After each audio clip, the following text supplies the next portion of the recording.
Hello बच्चों, ये आज जिस टॉपिक के बारे में बात करेंगे वो है हमारा करंट। और करंट में पिछला जो क्लास था, जो फर्स्ट क्लास था करंट इलेक्ट्रिसिटी की, उसमें हम लोग बात कर चुके थे ओम्स लॉ। Ohm's law. देखिए, आज हम बात करेंगे रेजिस्टेंस के बारे में, प्रैक्टिकली दिखाएंगे। प्रैक्टिकली तो नहीं बोल सकते, लेकिन हाँ, आपको सोचने में मजबूर कर देंगे प्रैक्टिकली कि आप क्या किए, रेजिस्टेंस को देखे हैं। और यदि कभी ऐसा होगा तो जरूर हम सर्किट डायग्राम दिखाएंगे जिसपे क्या होता है, जिसपे रेजिस्टेंस लगा होता है, ठीक है, सर्किट में। तो देखिए, चूंकि हमारे पास उतनी फैसिलिटी तो नहीं है, नहीं बोल सकते, चूंकि व्हाइट बोर्ड है, इस पे पढ़ा रहे हैं। फ्यूचर में जरूर बहुत अच्छे हम सोच रहे हैं, बहुत अच्छे से आप लोग करेंगे जब डिजिटल बोर्ड हो जाएगा। बस इसके लिए आप लोगों की हेल्प चाहिए। तो आज हम बात करेंगे रेजिस्टेंस की। बहुत सुने होंगे आप रेजिस्टेंस रेजिस्टेंस, जो क्लास 9 से जस्ट बच्चे जो 10th में गए हैं वो सुन रहे होंगे रेजिस्टेंस के बारे में, बहुत पहले से सुनते आ रहे होंगे। तो ये रेजिस्टेंस है क्या, रेजिस्टेंस है क्या? चलिए इसे हम लोग बात करते हैं थोड़ी सी डायग्राम के थ्रू और समझते हैं इसको। मान लीजिए ये हमारा बैटरी है, सपोज कीजिए ये हमारा वायर है। चलिए हम ऐसे कर दिए, ये क्या है, ये हमारा वायर है। अब इस वायर को आप यदि बैटरी से कनेक्ट करते हैं, इस वायर को बैटरी से कनेक्ट कर दिए, तो क्या होगा, बैटरी में करंट फ्लो करेगा। किस फॉर्म में? मान लीजिए in the form of electron, suppose कीजिए इलेक्ट्रॉन के फॉर्म में करंट फ्लो कर रहा है, ठीक है। तो इलेक्ट्रॉन की फ्लो किधर होता है? तो ये इलेक्ट्रॉन की फ्लो, यदि इलेक्ट्रॉन की फ्लो है, उसके अपोजिट क्या होता है? उसके अपोजिट होता है करंट। ये इधर क्या है, इलेक्ट्रॉन फ्लो कर रहा है, इलेक्ट्रॉन है, ये इलेक्ट्रॉन है, इलेक्ट्रॉन है, इलेक्ट्रॉन। तो उसके अपोजिट जो होता है वो क्या होता है, करंट फ्लो करता है।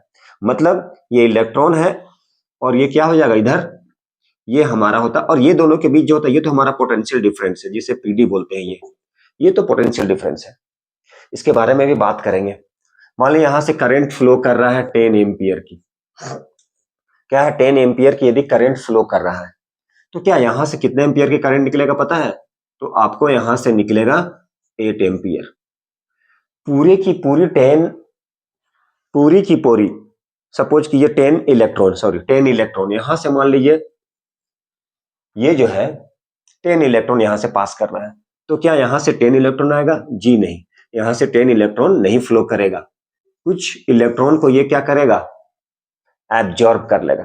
यदि बैटरी के अंदर, यदि बैटरी के बारे में बात करें, बैटरी के अंदर भी रेजिस्टेंस होता है, बैटरी भी एब्जॉर्ब करता है, उसके बारे में बात करेंगे, जिसको बोलते हैं इंटरनल रेजिस्टेंस।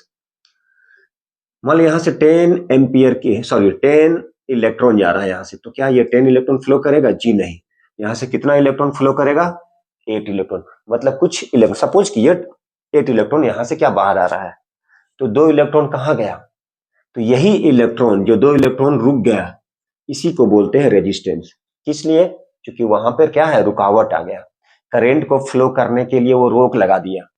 मतलब रेजिस्टेंस क्या हो गया, अपोज करता है, इट अपोजेज द करंट। वो करंट को क्या करेगा, रोकता है। कौन रोकता है? रेजिस्टेंस। तो रेजिस्टेंस क्या हो गया, रेजिस्टेंस जो है वो अपोज करता है। किसका अपोज करता है? It opposes the current. देखिए अपोज किया करंट को, 2 इलेक्ट्रॉन क्या हो गया, रोक दिया वो। तो ये इलेक्ट्रॉन, सोचिए 2 इलेक्ट्रॉन रोक दिया, तो गया कहां ये इलेक्ट्रॉन? ये इलेक्ट्रॉन जो है, ये जो इलेक्ट्रॉन है, जो 2 इलेक्ट्रॉन रुका, वही हो गया रेजिस्टेंस।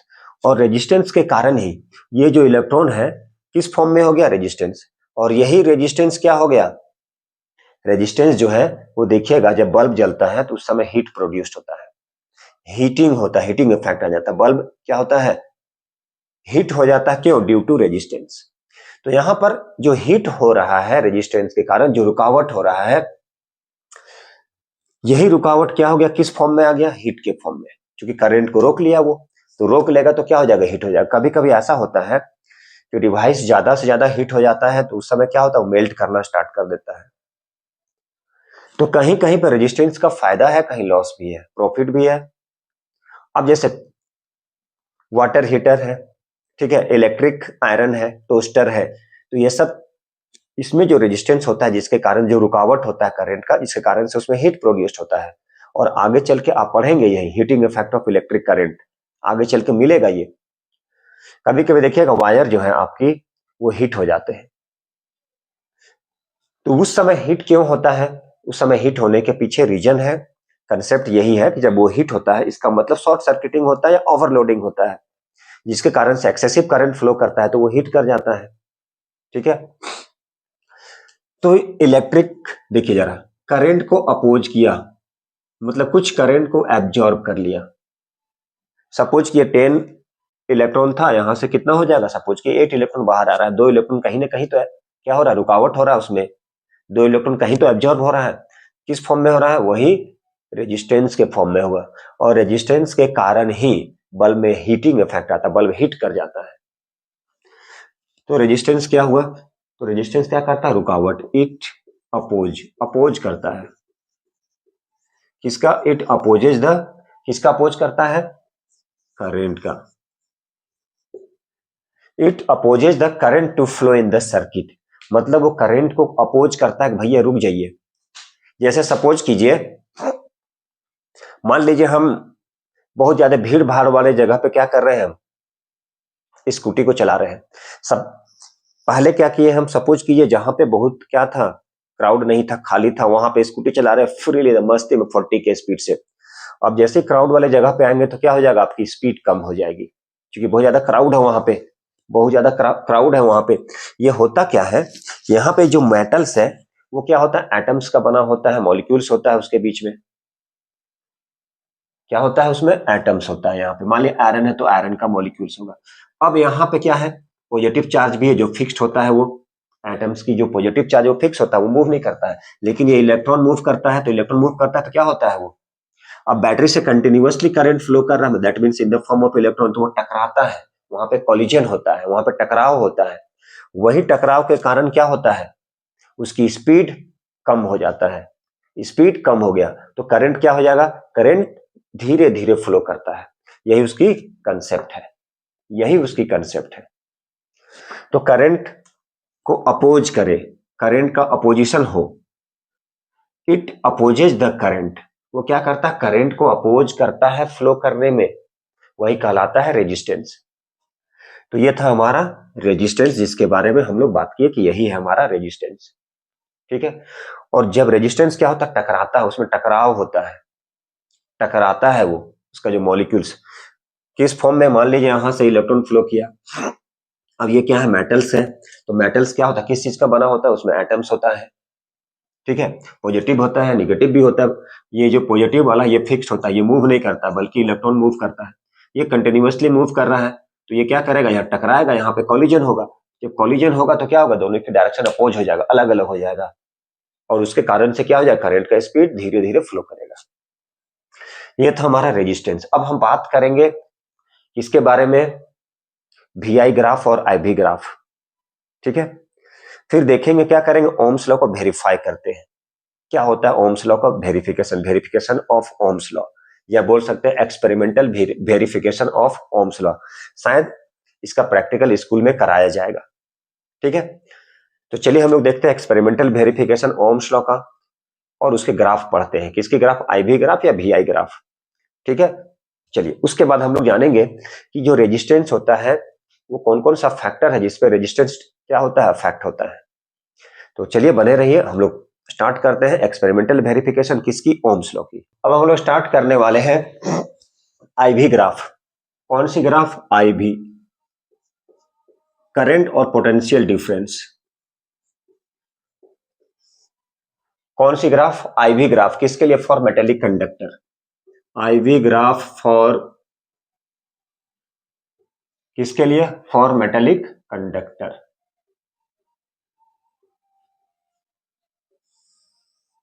आईवी ग्राफ, कौन सा graph, IV graph for metallic conductor.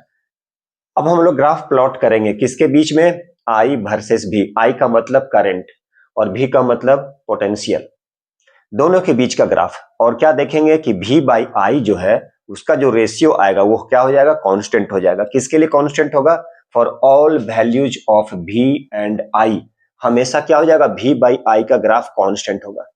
यही कहलाता है एक्सपेरिमेंटल वेरिफिकेशन। लेकिन कैसे, इस एक्सपेरिमेंटल वेरिफिकेशन के लिए हम लोग क्या करेंगे, बैटरी लेंगे, रिहोस्टेट लेंगे, ठीक है, वोल्टमीटर लेंगे, एमीटर लेंगे, ठीक है, और रजिस्टर, और सभी को कनेक्ट करके क्या करेंगे, सीरीज, मतलब दैट मींस क्या बनाएंगे उसको, इलेक्ट्रिक सर्किट बना देंगे। अब उस इलेक्ट्रिक सर्किट से क्या करेंगे हम, बारी बारी करके रेहोस्टेट का जो यूज करते हैं, इसीलिए तो यूज करते हैं वेरिएबल रेजिस्टेंस को। दैट मीन्स करंट को वैरी कराएंगे, हमेशा करंट को चेंज कराते रहेंगे, और उससे क्या करेंगे, एमीटर का रीडिंग ले लेंगे और पोटेंशियल का मतलब पोटेंशियल डिफरेंस मतलब भी का, और उसके बाद क्या देखेंगे कि भी और आई दोनों का रेशियो क्या हो जाएगा, कांस्टेंट आएगा हर कंडीशन में। यही होता है ओम्स लॉ, क्योंकि भी बाई आई इक्वल टू क्या होता है, आर। भी by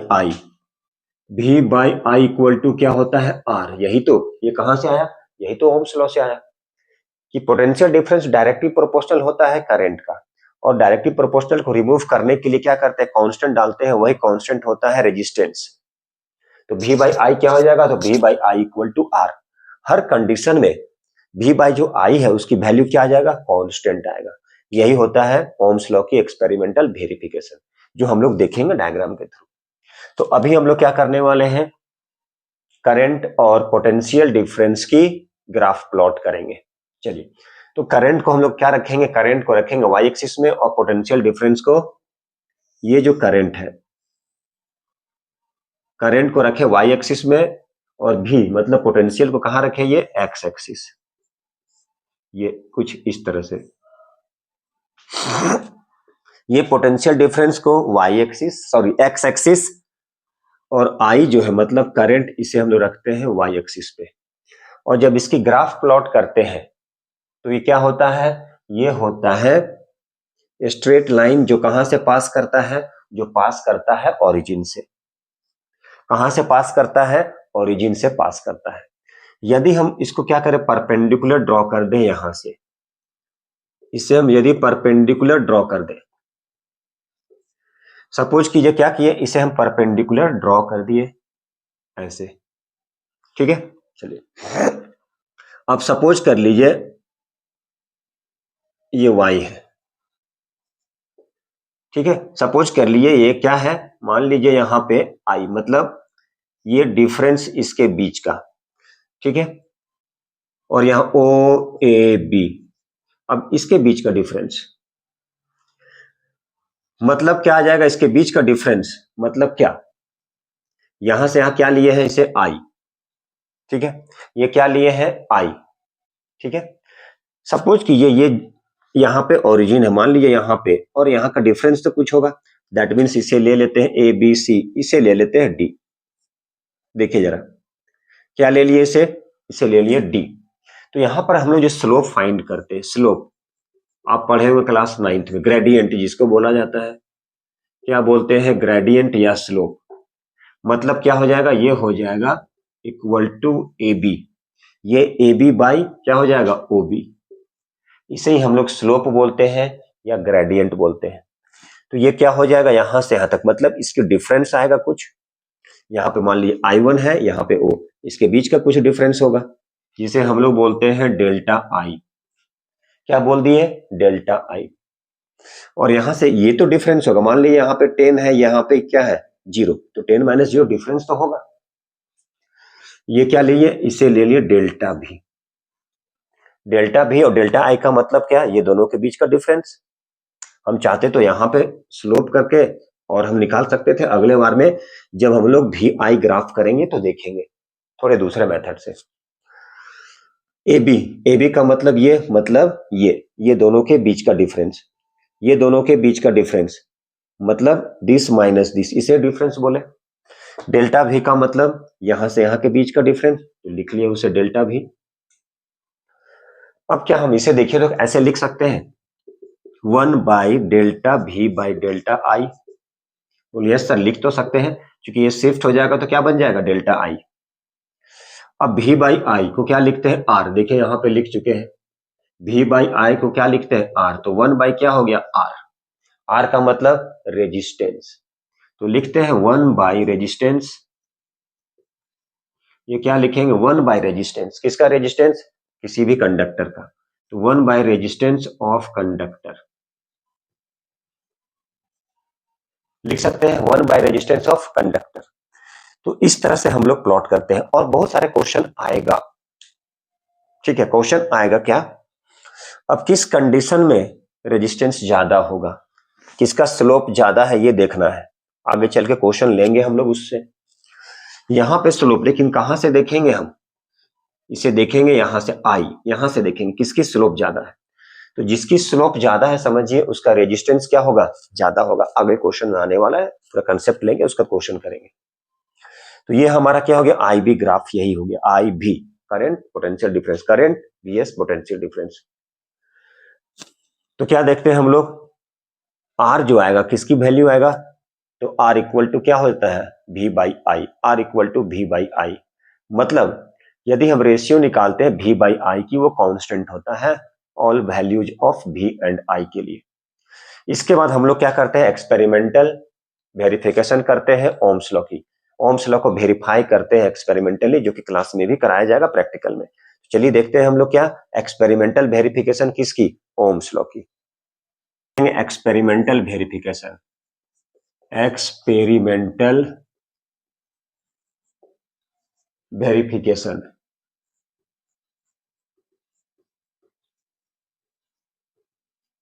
experimental verification of Ohm's law.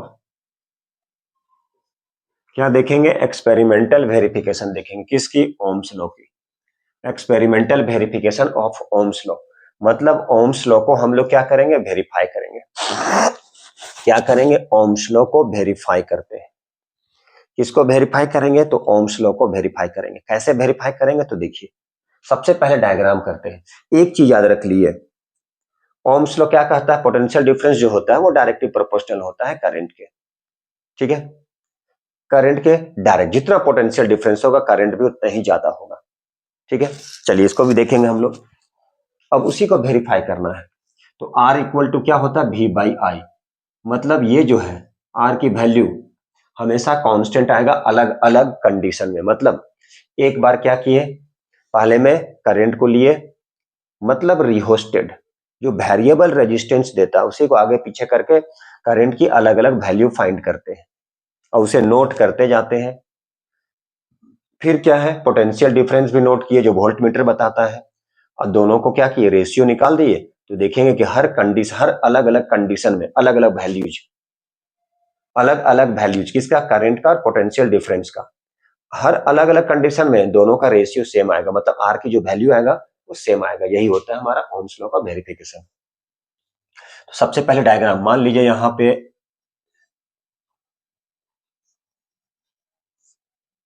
चलिए ये क्या है, बैटरी है हमारा, ये क्या है, ये हमारा बैटरी है। अब बैटरी को कनेक्ट कर देते हैं, बैटरी को कनेक्ट कर दिए, ये बैटरी को कनेक्ट कर दिए किससे, यहाँ पे की डाल दिए, और यहाँ पे क्या कर दिए, यहाँ पे डाल दिए रेजिस्टेंस। क्या डाल दिए, रेजिस्टेंस। क्या डाल दिए, यहाँ पे रेजिस्टेंस। और ये क्या डाल दिए, इसके पैरेलल डाल दिए वोल्ट मीटर। ठीक है, ये पॉजिटिव ये नेगेटिव। यहाँ पे आपको क्या डाल दिए, एमीटर डाल दिए। क्या डाल दिए, यहाँ पे एमीटर को डाल दिए। ठीक है, चलिए अब देखिए, ये जो रियोस्टेट है ये हमारा बैटरी है, ये की है, ये वोल्ट मीटर। ठीक है, चलिए फॉर अलग अलग वैल्यूज लेके यहां से क्या करें, रिहोस्टेट को थोड़ा सा खिसकाते जाते हैं और करंट की अलग अलग वैल्यू लेते जाते हैं। मान लीजिए पहला कंडीशन में करंट की जो वैल्यू आया, ये एक्सपेरिमेंटल है, ये लैब में होगा, लेकिन हम एक क्या सपोज कर ले रहे हैं, सपोज करके चल रहे हैं। ये आई है, ये भी है। ठीक है, और ये भी और आई की रेशियो है। ये देखिए ये लैब में कराया जाएगा। ठीक है, क्योंकि बहुत सारे क्या चाहिए, बहुत सारे एपरेटस चाहिए, क्या चाहिए, एमीटर चाहिए, वोल्ट मीटर चाहिए, रेजिस्टेंस चाहिए और बैटरी चाहिए, प्लस रिहोस्टेट भी चाहिए, तभी जाके होगा। तो ये सपोज कर लीजिए कि ऐसा होता है। ये इस तरह का, ये बैटरी है तो करंट आएगा, ये पॉजिटिव से नेगेटिव, पॉजिटिव, इस तरह से करंट चलेगा। ये एमीटर है, रियोस्टेट का काम होता है करंट को चेंज कर करके उसकी अलग अलग वैल्यू लेना। ये हमारा क्या है, करंट। अब सपोज कीजिए यहां से रियोस्टेट को आगे किए, लेफ्ट साइड किए, राइट साइड, मतलब करंट की वैल्यू फॉर अलग अलग वैल्यूज। अब यहां पर ले लेते हैं, मान लीजिए करंट की वैल्यू 10 आ गया, और ये जो पोटेंशियल डिफरेंस जो लगाते हैं हम लोग पैरेलल में, अब मान लीजिए ये 20 आ गया, 20 वोल्ट, ये 10 एम्पियर। अब V बाई आई कितना होगा, ये होगा हमारा 2 ओम। यही तो R होता है, मतलब यही तो हमारा कांस्टेंट है for different values of V and I। मान लीजिए सपोज कीजिए कि इस बार फिर रियोस्टेट को हम लोग मूव कराएं राइट साइड में, ठीक है, और करंट जो है, करंट सपोज कीजिए करंट की रीडिंग आगे एमीटर जो है वो रीड करता है 20 एम्पियर। तो पोटेंशियल डिफरेंस सपोज कीजिए ये आता कितना है, पोटेंशियल 40 वोल्ट। अब दोनों को डिवाइड कर दोगे 10/20, कितना आ जाएगा, 2 ओम। तो इस तरह से, ये तो हम सपोज करके चल रहे हैं, लेकिन ऐसा ही होता है, ऑलवेज कांस्टेंट आएगा लगभग। क्या आ जाएगा, आर की जो वैल्यू आएगा वो कांस्टेंट आएगा for all values of V and I. तो इस तरह से क्या होता है, हम लोग किसको वेरीफाई करते हैं, ओम्स लॉ को, क्योंकि आर की जो वैल्यू आएगा वो हमेशा कांस्टेंट आएगा for different values of V and I. अलग अलग वैल्यू लेंगे वी की, आई की, हम लेंगे नहीं, ये तो हम सपोज करके बता रहे हैं, यहाँ पे मेरे पास सेपरेटर्स नहीं है। ये इस तरह से ये एक्चुअल में खुद ब खुद रीडिंग देगा एमीटर और वोल्टमीटर, फिर इसको डिवाइड करेंगे, यही हो जाएगा हमारा ओम्स लॉ का एक्सपेरिमेंटल वेरिफिकेशन। ठीक है, समझ में आ गया। चलिए अगला टॉपिक लेते हैं। चलिए बच्चों, अभी तक हम लोग क्या किए, वी आई भी ग्राफ, अब वी आई ग्राफ, दोनों में डिफरेंस क्या है, सर दोनों में ज्यादा कुछ डिफरेंस है नहीं। ठीक है, ये भी क्या करता है, ओम्स लॉ को वेरीफाई करता है, क्योंकि इस कंडीशन में भी क्या हो जाएगा, आर जो है that means V by I, मतलब स्लोप जो आएगा वी और आई की, इस पर भी डिपेंड करेगा कि किसमें किसका रेजिस्टेंस जो है ज्यादा लग रहा है। जिसका स्लोप ज्यादा है, स्लोप ज्यादा है, ठीक है, उसकी रेजिस्टेंस क्या है, ज्यादा। तो चलिए हम लोग इसे भी समझ लेते हैं, देखिए जरा। ठीक है, वहां पर क्या था, वी आई ग्राफ था, यहाँ आई बी ग्राफ है। डिफरेंस क्या है वहां पे करंट को वाई एक्सिस में लिए थे और पोटेंशियल डिफरेंस को एक्स एक्सिस में। यहाँ पे क्या करेंगे, तो यहाँ पे हम लोग देखते हैं, क्या देखेंगे कि जो करंट है उसे हम लोग लेंगे एक्स एक्सिस पे, तो क्या लेंगे, we I graph.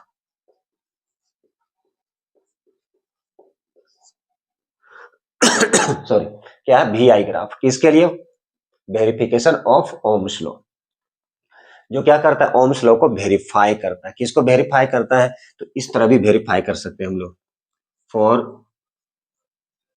Verification, verification of Ohm's law. सबसे पहले हम लोग डायग्राम करते हैं, देखिए जरा। इस बार हम लोग क्या लेंगे पोटेंशियल डिफरेंस को वाई एक्सिस, इसे ले लिए हम लोग, मान लीजिए ये सपोज कर लीजिए वाई एक्सिस। ठीक है, और करंट को कहां लेते हैं, करंट को लेते हैं हम लोग एक्स एक्सिस पे। करंट को कहां लिए, तो करंट को एक्स एक्सिस पे लिए, और जब इसकी ग्राफ प्लॉट करेंगे तो क्या हो जाएगा, इसकी ग्राफ क्या हो जाएगा, एक्स एक्सिस जाएगा, जो ओरिजिन से होते हुए पास करेगा। ठीक है, सपोज कीजिए यहां पे हम परपेंडिकुलर ड्रॉ करते हैं, ये परपेंडिकुलर ड्रॉ कर दिए, देखिए। ठीक है, चलिए इसको समझते हैं ऐसे। ये हमारा क्या है, आई। चलिए यहां से, अब यहां पे हम कर दिए, मान लीजिए आई ए आई बी, ऐसे करते हैं। ये पॉइंट ले लेते हैं ए, ये ले लेते हैं बी, ये लेते हैं सी, ये डी, और मान लीजिए ई, और ये एफ। ठीक है, ध्यान से देखिएगा। तो यहां पे हम लोग क्या करेंगे, जैसे आर जो होता है, क्या होता है, आर मतलब स्लोप, हम बात करते हैं स्लोप की। स्लोप क्या होता है, देखिए यहां पे इसके बारे में बात कर रहे हैं। अब यहां पर देखिएगा, डिफरेंस देखिएगा किसके बीच का है, डिफरेंस जो है, तो यहां से लेकर और यहां के बीच का डिफरेंस, मतलब इसे, और यहां पर हम इसके बारे में बात करेंगे। ठीक है, तो इसे हम क्या लिख सकते हैं, यहां से यहां क्या है, भी और ये भी, तभी जाके ये आएगा। दैट मीन्स हम क्या लिख सकते थे, ये हम लिख सकते थे डेल्टा, क्या लिख सकते थे, डेल्टा भी बाई डेल्टा आई। चलिए ये समझ में नहीं आ रहा है तो छोड़िए, देखिए जरा और एकदम सिंपल। सिंपल में क्या करना था, चलिए इसे कुछ नहीं करते, अब तो ठीक है, चलिए यहां सब ठीक है। अब इसे लेते हैं, ये ओ है, मान लीजिए ए है, ये बी है, एकदम सिंपल मेथड। चलिए स्लोप क्या होता है या ग्रेडियंट क्या होता है, तो ये होता है ये कितना एंगल, मतलब ये, that means A B by O B. A B क्या है, मतलब देखिए तो डिफरेंस, किसकी डिफरेंस, सपोज कीजिए जैसे हम 9th क्लास में पढ़ते थे, ये ऐसे पढ़ते थे, ये क्या था, इनिशियल वैल्यू था, ये फाइनल वैल्यू से, और ये टाइम था ना ये। तो v minus you by T, मतलब टी क्या है, यहां से 1 2 3 4 5 सेकेंड जीरो, हम क्या लिखते थे 5 माइनस जीरो। और सपोज कीजिए यह था 20, यह था जीरो ओरिजिन, तो क्या लिखते थे 20 minus zero by 5 minus zero, मतलब क्या निकालते थे, दोनों का डिफरेंस निकालते थे। तो यहां पर क्या है भी, मतलब क्या डेल्टा भी, मतलब पोटेंशियल डिफरेंस में चेंज हो रहा है। मान लीजिए यहाँ 10, यहाँ 0, 10 20 30 40 50 60 70, तो 70 माइनस क्या हो जाएगा, सपोज कीजिए 10 20 30 40 50 60 70 80, मान लिया 90। ये क्या था 1 10, सपोज 10 20 30 40 50 60 70 80 90, 20 30 40 50 60 70 80, और मान लीजिए ये 90। मतलब हम क्या करते थे, ये आ गया क्या 90 माइनस जीरो, और ये भी क्या करते, सपोज के 90 है तो ये 90 माइनस, मतलब डिफरेंस। तो ये किसका डिफरेंस है, पोटेंशियल का, तो डेल्टा भी लिखे। ओ भी क्या है, करंट, मतलब डेल्टा आई, ठीक है। यही क्या कहलाता था, आर, आर का मतलब रेजिस्टेंस। तो ये जो रेजिस्टेंस होगा उसकी वैल्यू क्या आ जाएगा, ऑलवेज कांस्टेंट, मतलब आर। तो इस तरह से हम लोग क्या फाइंड करते हैं, स्लोप। अब वही स्लोप क्या देता है, रेजिस्टेंस, मतलब कांस्टेंट, इसकी वैल्यू कांस्टेंट। जिसका जितना ज्यादा स्लोप होगा, अब स्लोप कहां से मेजर करना है, अभी उसी क्वेश्चन पे आने वाले हैं। तो आर इक्वल टू क्या होगा, डेल्टा भी बाई डेल्टा आई, मतलब यहां से डेल्टा भी और डेल्टा आई का वैल्यू क्या होगा, सपोज कीजिए डेल्टा भी क्या था, ये 90, 10 20 30 40 50 60 70 80 90, मतलब 10 वोल्ट, 20 30 40 50 60 70 80 और 90। तो यहां पे क्या हो गया, देखिए यार 90 माइनस 90, 90 है माइनस जीरो, यहां पर भी क्या है 90 माइनस जीरो, मतलब कितना आ गया, मतलब 1 ओम। कितना आ गया, 1 ओम। देखिए जरा कैसे वेरीफाई कर रहे हैं, वो तो एक्सपेरिमेंटल वेरिफिकेशन था, ये ग्राफ के थ्रू भी वेरीफाई होता है, ग्राफ के थ्रू भी वेरीफाई। चलिए मान लीजिए वो था, अब हम चलिए 80 पे गिराते हैं, 80 पे गिराते हैं, चलिए ठीक है। चलिए तो आर इक्वल टू क्या हो जाएगा, डेल्टा भी डेल्टा आई, डेल्टा भी डेल्टा आई। अब देखिए तो जरा, डेल्टा भी कितना है 80 माइनस जीरो, और ये क्या है, आई क्या है, ये भी 80 माइनस जीरो, तो 80 बाई 80 कितना हो गया, 1 ओम। देखिए तो आर की जो वैल्यू है, दैट मीन्स ये जो कांस्टेंट है, v बाई आई क्या होगा, always constant, v by I क्या होगा, ऑलवेज कांस्टेंट। देखिए जरा आ रहा है ऑलवेज कांस्टेंट 1 ओम। चलिए ठीक है, ये भी हो गया। अब हम लोग बात करते हैं, मान लीजिए चलिए हम 50 लेते हैं यहां से, चलिए तो इस कंडीशन में आर क्या होगा, इस कंडीशन में आर क्या होगा, डेल्टा भी बाई डेल्टा आई, ये हो गया 50 माइनस जीरो, आई क्या हो गया 50 माइनस जीरो, तो ये कितना हो गया 50 बाई 50 का मतलब 1 ओम। तो देखिए हर कंडीशन में क्या आ रहा है, कांस्टेंट आ रहा है, यही तो ओम्स लॉ को वेरीफाई कर रहा है, क्या कर रहा है, ओम्स लॉ को वेरीफाई कर रहा है। तो इस तरह से हम लोग क्या कर सकते हैं, ओम्स लॉ को ग्राफ के थ्रू भी वेरीफाई कर सकते हैं। और एक क्वेश्चन बहुत ही इंपॉर्टेंट क्वेश्चन है, चलिए थोड़ा सा उस क्वेश्चन को भी हम लोग सॉल्व करते हैं। देखिए जरा, ये डायग्राम, ये क्या है, ये देखिए, ये है सपोज कीजिए पोटेंशियल डिफरेंस, चलिए ये है हमारा करंट, ठीक है। अब इसमें बताना है किसकी रेजिस्टेंस ज्यादा होगा, R1, R2, R3। तो जिसकी ज्यादा, जितने ज्यादा स्लोप है, greater the slope of V I graph, greater is the resistance. क्या बोले, greater is the slope of, यहां पे लिखते हैं कंडीशन, नोट में लिख लीजिए, क्या नोट में लिखेंगे, greater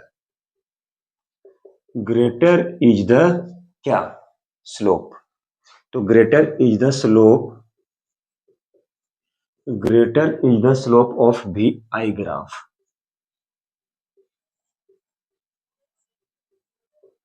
greater is the slope of V I graph, क्या हो जाएगा, greater will be the resistance, greater will be the resistance.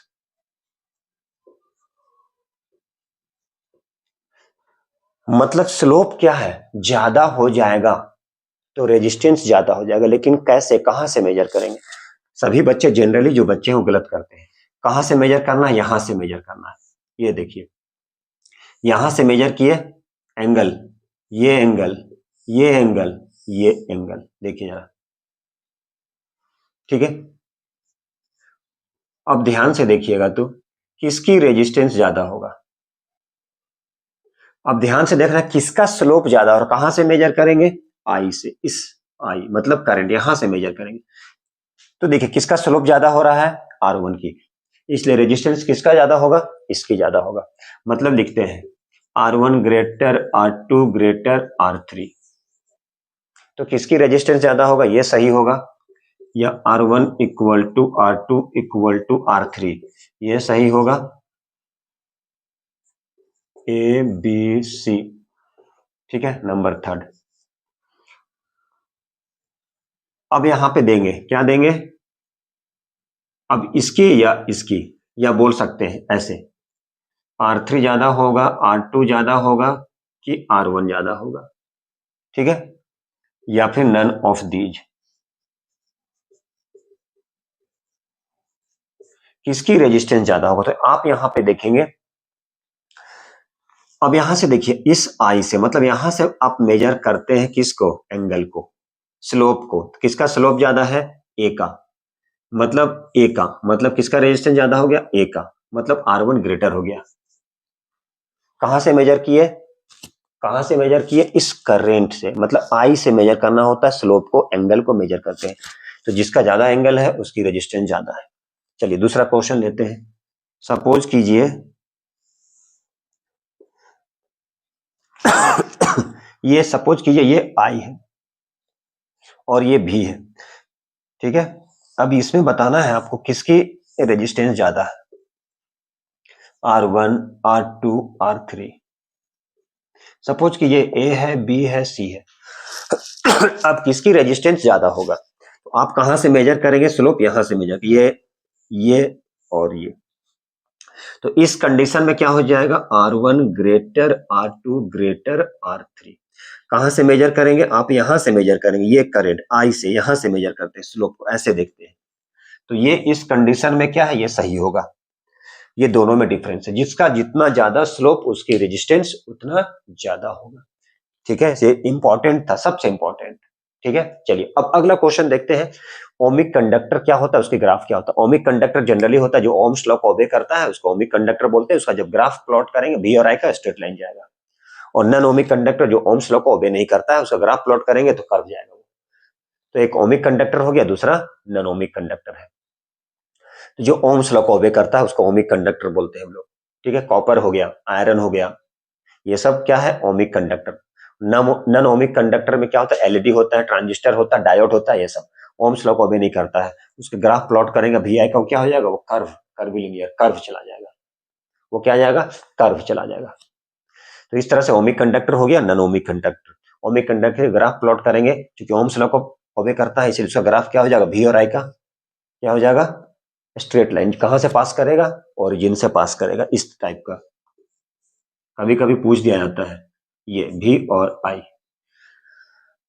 Straight line origin से पास करेगा, ये ओमिक कंडक्टर हो गया। कभी कभी पूछा जाता है जो ओम्स लॉ को ओबे करता है, क्या हो जाएगा, सिल्वर हो जाएगा, एल्युमिनियम हो जाएगा, कॉपर हो जाएगा, ये होता है हमारा ohmic conductor. Non ohmic conductor जो ओम्स लॉ को ओबे नहीं करता है, कभी कभी सीबीएसई में पूछ दिया जाता है।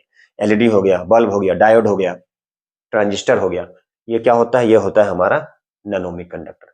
अब जो अगला जो टॉपिक है वो हम पढ़ेंगे कौन कौन सा फैक्टर है जिसमें रेजिस्टेंस ऑफ कंडक्टर डिपेंड करता है। चलिए हम लोग स्टार्ट करते हैं, कौन कौन सा फैक्टर है जिस पर रेजिस्टेंस ऑफ कंडक्टर डिपेंड करता है।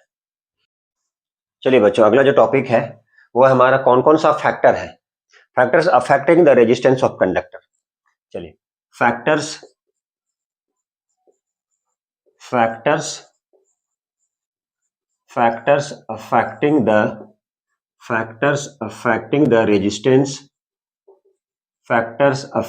The resistance of the conductor.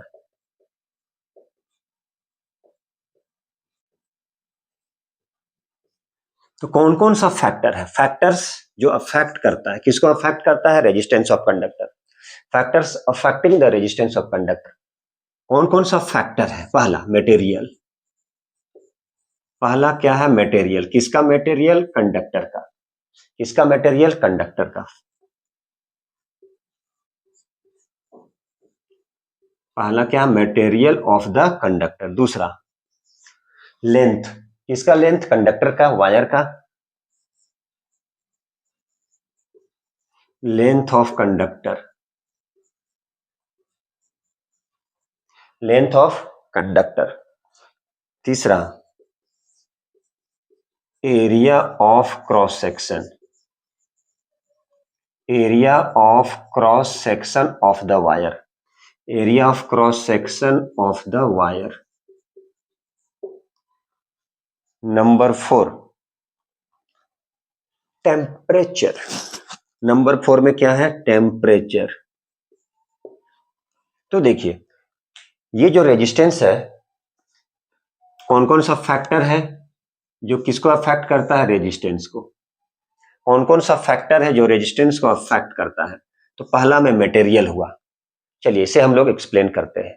देखिए, अलग अलग मटेरियल्स जो है उस पर भी डिपेंड करता है, क्या डिपेंड करता है, रेजिस्टेंस। जैसे सबसे कम रेजिस्टेंस किसमें होता है, सब दैट मीन्स बोल सकते हैं सबसे बेस्ट कंडक्टर जो होता है वो होता है सिल्वर। सिल्वर में सबसे, उसमें रेजिस्टेंस बहुत कम होता है, डिपेंड करता है अलग अलग मटेरियल में। सिल्वर हो गया, ठीक है। कॉपर में कुछ अलग है, कॉपर में कुछ अलग है। तो बेस्ट कंडक्टर जो होता है जिसमें नंबर ऑफ फ्री इलेक्ट्रॉन होता है, जिसमें करंट इजीली पास करता है, जिसमें ज्यादा मैक्सिमम फ्री ऑफ इलेक्ट्रॉन होता है, वही होता है गुड कंडक्टर। तो बेस्ट कंडक्टर बोला जाए तो सिल्वर होता है बेस्ट कंडक्टर। कॉपर हो गया, एल्युमिनियम हो गया, अलग अलग वायर जो होता है उसमें अलग अलग होता है। तो जो मान लीजिए बेस्ट कंडक्टर है जिसमें नंबर ऑफ फ्री इलेक्ट्रॉन्स होता है, कंडक्टर है, इंसुलेटर है, ठीक है, सेमीकंडक्टर है, इसमें दोनों प्रॉपर्टीज पाया जाता है, उसके बारे में भी बात कर लेंगे। तो सिल्वर जो होता है बेस्ट कंडक्टर होता है, दैट मीन्स उसमें रेजिस्टेंस जो होता है बहुत कम होता है, वो रेजिस्टेंस जो प्रोड्यूस्ड होता है बहुत कम होता है। तो बोला सर, तो हम ऐसा करते हैं कि सिल्वर का वायर क्यों नहीं यूज करते हैं। तो फिजिक्स ये नहीं सिखाता है कि ज्यादा से पैसा खर्च कीजिए, क्या आप अंबानी बन जाइए, अंबानी के घर में हो सकता है सिल्वर का वायर लगा हो। दैट मीन्स क्या है, रेजिस्टेंस जो होता है, करंट में जो रुकावट होता है, ठीक है, क्यों होता है, क्योंकि उसमें जितना ज्यादा कॉलिजन होगा एटम्स, ठीक है, एटम्स, किसका एटम्स, मान लीजिए सिल्वर का वायर है तो सिल्वर का होगा, तो उसमें जो रुकावट होता है तो वो बहुत कम होता है, करंट को मैक्सिमम, जैसे क्या है वो रुकावट नहीं लाता है वो। अब जैसे एग्जांपल ले लिए 4G 5G, 5G में क्या होता है, स्पीडली नेट चलता है, 4G हो गया, 3G वाला सिस्टम ले लीजिए। तो सबसे अच्छा कंडक्टर क्या होता है, जिसे बेस्ट कंडक्टर बोलते हैं, वो होता है हमारा सिल्वर, ठीक है। तो सिल्वर मैक्सिमम करंट पास कर जाता है, इसीलिए बोला गया मटेरियल ऑफ द कंडक्टर। जैसे मान लीजिए सिल्वर हो गया, क्या हो गया, सिल्वर हो गया, कॉपर हो गया, एल्युमिनियम हो गया, ठीक है, आयरन हो गया, सब पर अलग अलग करंट फ्लो करता है, करंट फ्लो करने की स्पीड अलग अलग है।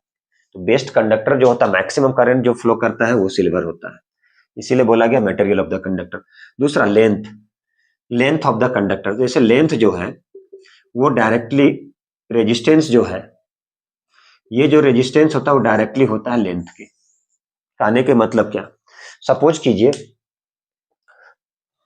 कीजिए आप अपने घर से स्कूल जा रहे हैं, उसकी डिस्टेंस है मान लीजिए 10 किलोमीटर। आप अपने यहां से स्कूल जा रहे हैं जिसकी डिस्टेंस कितना है, 10 किलोमीटर। मान लीजिए यहाँ पे आपकी स्कूल है, ये मान लीजिए स्कूल है, बहुत बढ़िया स्कूल है, ठीक है। और आपकी घर जो है, मान लीजिए आपकी घर है यहाँ पे, चलिए ये आपकी घर है, ठीक है। ये चलिए घर की ऐसे, अब यहां से डिस्टेंस मान लीजिए 10 किलोमीटर है। किसी बच्चे का घर का डिस्टेंस है मान लीजिए 5 किलोमीटर। जो 5 किलोमीटर वाले हैं उसमें ट्रैफिक बहुत कम आपको झेलना पड़ेगा, जिसकी डिस्टेंस ज्यादा है वो ज्यादा ट्रैफिक होगा, ज्यादा डिस्टेंस है, ज्यादा दूर है तो ज्यादा ट्रैफिक मिलेगा। कहने के मतलब क्या, यदि लेंथ ज्यादा है तो रेजिस्टेंस भी ज्यादा होगा, और लेंथ कम है तो रेजिस्टेंस भी क्या होगा, कम है। यदि लेंथ मान लीजिए ज्यादा है, लेंथ मान लीजिए 4 टाइम्स, तो रेजिस्टेंस भी कितना हो जाएगा, 4 टाइम्स होगा, क्योंकि एक दूसरे का डायरेक्टली है। जितना ज्यादा लेंथ उतना ज्यादा रेजिस्टेंस। अब रेजिस्टेंस मतलब लेंथ ज्यादा है वायर की, बहुत दूर जा रहा है 1 किलोमीटर में, तो ज्यादा रेजिस्टेंस प्रोड्यूस करेगा वो, ठीक है। और यदि लेंथ कम है, लेंथ 1 मीटर की, इसका मतलब उसमें रेजिस्टेंस कम होगा, कम रुकावट होगा, क्योंकि उसकी डिस्टेंस बहुत कम है, ज्यादा ट्रेवल नहीं करना पड़ेगा करंट को। अब उसके बाद नेक्स्ट है area of cross section. R जो है वो क्या होता है, इनवर्स होता है एरिया का। मतलब आर जो है, आर ये लेंथ, सपोज के लेंथ 4 टाइम्स है, 4 है, तो रेजिस्टेंस भी कितना हो जाएगा, 4 ओम। लेंथ मान लीजिए कितना है, हाफ, तो रेजिस्टेंस भी कितना हो जाएगा, हाफ, क्योंकि ये डायरेक्टली है। अच्छा, अब area of cross section of the wire, यहां पर एरिया क्या है, रेजिस्टेंस इनवर्स होता है, इनवर्सली है ये, मतलब मोर द एरिया, यदि एरिया ज्यादा है तो क्या हो जाएगा, less will be the resistance, मतलब रेजिस्टेंस क्या हो जाएगा, कम हो जाएगा। सपोज कीजिए ये वायर है, एक वायर ये है, और सपोज कीजिए एक वायर इतना सा बड़ा है,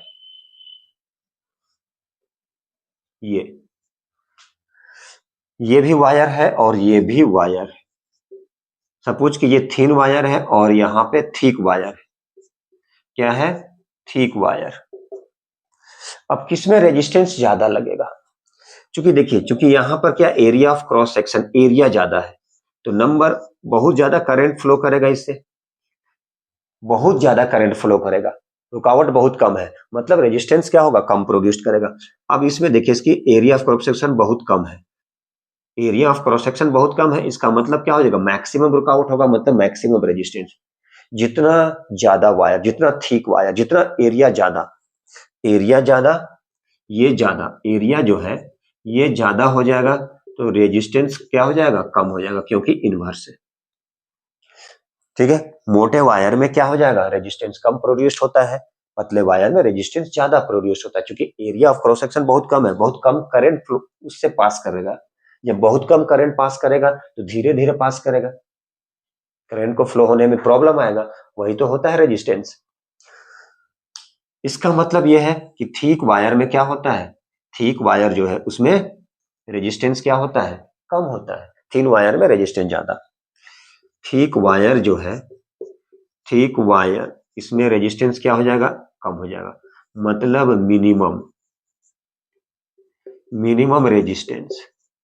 और थिन वायर में क्या हो जाएगा, थिन वायर, इसमें मैक्स हो जाएगा रेजिस्टेंस, ठीक है। अब सपोज कीजिए एरिया को कर देते हैं 3 टाइम्स, तो रेजिस्टेंस कितना हो जाएगा, 1/3, ठीक है। यदि एरिया को कर दे यहाँ पे, ये जो एरिया है, एरिया को कर देते हैं हाफ, तो रेजिस्टेंस क्या हो जाएगा, सपोज कीजिए 1/1/2, तो हो जाएगा 2 × 1/1, मतलब 2 टाइम्स, मतलब डबल हो जाएगा, क्या हो जाएगा, ये डबल हो जाएगा। तो इस तरह से क्या है, जो फैक्टर है जिस पे डिपेंड करता है हमारा रेजिस्टेंस। चलिए अगला क्या है, टेम्परेचर। तो टेम्परेचर के बारे में जान लीजिए, टेम्परेचर में चलिए, अब देखिए जरा टेम्परेचर पर कैसे डिपेंड करता है। टेम्परेचर ज्यादा होगा, टेम्परेचर ज्यादा हो जाएगा तो रेजिस्टेंस जो है, टेम्परेचर ज्यादा तो रेजिस्टेंस भी ज्यादा होगा। मतलब टेम्परेचर ज्यादा रेजिस्टेंस ज्यादा। क्यों? टेम्परेचर कम रेजिस्टेंस कम। देखिए टेम्परेचर बढ़ाते जाएंगे मतलब हीट सप्लाई करते जा रहे हैं, उससे क्या होगा, उसका जो मॉलिक्यूल्स है काइनेटिक एनर्जी गेन कर लेगा। वो काइनेटिक एनर्जी गेन करेगा तो वाइब्रेशन बहुत ज्यादा होगा, बहुत जल्दी जल्दी वाइब्रेट करेगा, वो इधर से उधर दौड़ेगा। दैट मीन्स कॉलिजन ज्यादा होगा, टकराव ज्यादा होगा, और ज्यादा टकराने का ज्यादा कॉलिजन होगा तो रेजिस्टेंस ज्यादा प्रोड्यूस होगा। इसीलिए क्या है, जितने ज्यादा टेम्परेचर बढ़ाएंगे, टेम्परेचर बढ़ते जाएगा, रेजिस्टेंस ज्यादा होगा, मतलब उसमें कॉलिजन होगा, उसके मॉलिक्यूल्स टकराएंगे एक दूसरे से, और जब एक दूसरे से टकराएंगे तो क्या हो जाएगा, रेजिस्टेंस ज्यादा प्रोड्यूस होगा, अपोजिट फोर्स। इसीलिए क्या बोला जाए, टेम्परेचर ज्यादा रेजिस्टेंस भी ज्यादा। तो ये था हमारा कौन कौन सा फैक्टर है जिसपे रेजिस्टेंस ऑफ कंडक्टर डिपेंड करता है। आज के लिए इतना ही काफी। अगला जो टॉपिक आएगा इससे एक रिलेट करेंगे रेजिस्टिविटी की, या स्पेसिफिक रेजिस्टेंस क्या होता है उसके बारे में बात करेंगे नेक्स्ट वीडियो में। तो उम्मीद है आप लोगों को समझ में भी आया होगा, अच्छा भी लगा होगा। तो प्लीज लाइक कीजिए, सब्सक्राइब कीजिए और शेयर जरूर करें तथा कमेंट भी लिखें। इससे क्या होता है, हमें और भी अच्छे वीडियो बनाने की प्रोत्साहन मिलती है। Thank you very much.